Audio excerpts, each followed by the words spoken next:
Man, I can't remain silent.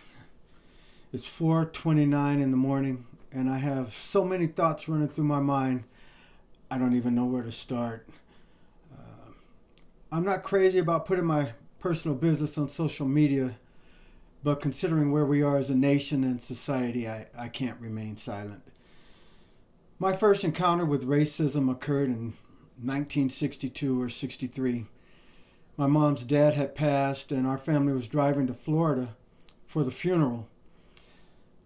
While driving there, I had the unregrettable experience of seeing my dad turned away from several hotels and restaurants because they said, "I'm sorry, we don't serve colored folks."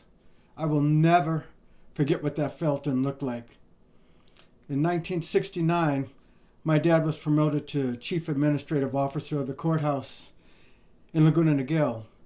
And as a result, our family moved from Compton, Watts, to Orange County. I was a bit scared and didn't know what to expect because my sister Julie and I were the only black kids in the whole school. Other than getting strange looks, it really wasn't too bad. My first real encounter with racism occurred in high school. As a junior, I had a white girlfriend whose parents did not like the idea of her dating a black kid. As a result, they took her car, phone privileges, and put her on house arrest until we broke up, and that worked. In 1995, I bought a used Corvette. In the first month of having the car, I was stopped 3 times by law enforcement while driving on residential streets in Mission Viejo. I never received a ticket or anything, but it was interesting to me that I would be pulled over 3 times for doing absolutely nothing wrong. Here's the thing, and this is no exaggeration. Every black male I know over the age of, say, 18 has firsthand knowledge of being discriminated against by law enforcement. If you don't believe me, ask them. Seriously, folks, I'm not kidding. It is something we as a people deal with on a continual basis. Again, I say, if you don't believe me, just ask one of your black friends to just talk to you and tell you some stories. Roll forward to today. With social media, it's a daily occurrence to see heartbreaking videos of black brothers and sisters being unjustly harassed, singled out, belittled, brutally beaten, getting attacked and chewed on by police dogs, shot, killed, falsely accused, you name it. It's been done by law enforcement. These things may affect some people, but I guarantee you these things have a huge effect on black people because, like I said, we've all lived it in varying degrees. We are sick of it to the point of wanting to do whatever it takes to change it. Things that hurt. When a black person sees a post on social media where people are saying negative things about what Colin Kaepernick did, we feel like you don't care. We feel like you put the game of football or apparent patriotism above the rights, dignity, and lives of black people that are suffering. Some of us may not say anything, but trust me, we think of you in some kind of way. We feel like you just don't get it, and it's understandable. But I would encourage you to reach out to any black American you know and have a calm, open, and honest conversation about it so we can begin to bridge the gap and stand together in solidarity against this obvious injustice.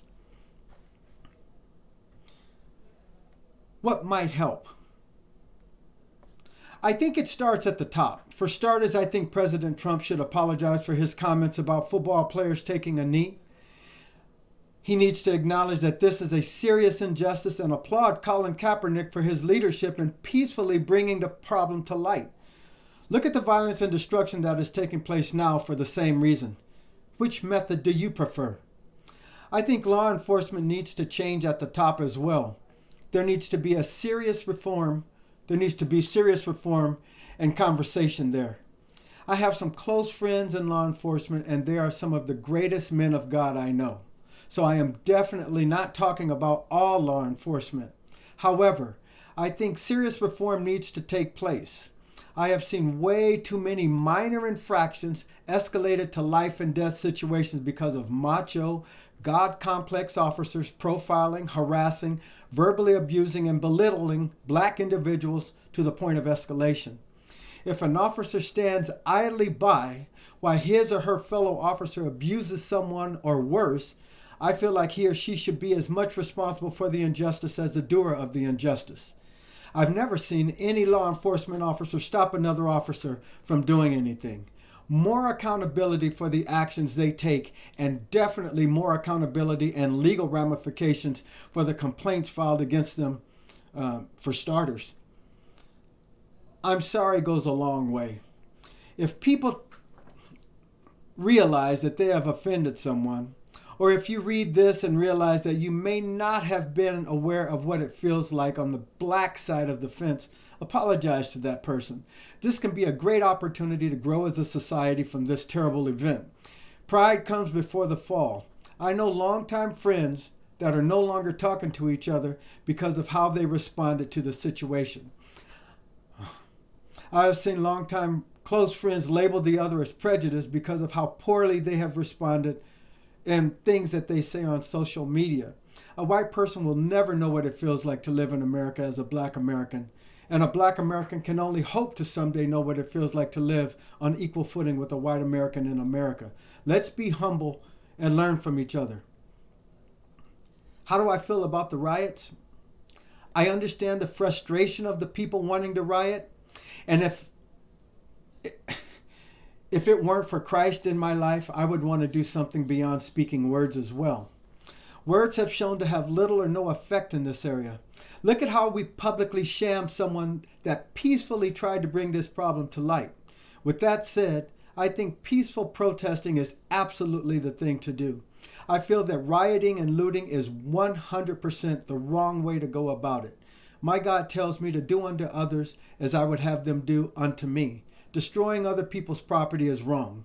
The Bible also says, I will give account to God for every idle word and action. Jesus says, blessed are the peacemakers, for they will be called the children of God. I pray that this violence ends soon, and I pray that President Trump apologizes to Colin Kaepernick and black Americans for being insensitive. I pray that he begins to address this problem from the top in a mature, level-headed way. And more importantly, I feel that Jesus could come for his church at any moment. The events described in the Bible are playing out right before our eyes. Seriously, folks, this is no joke. Don't turn your back on Jesus. I'm out.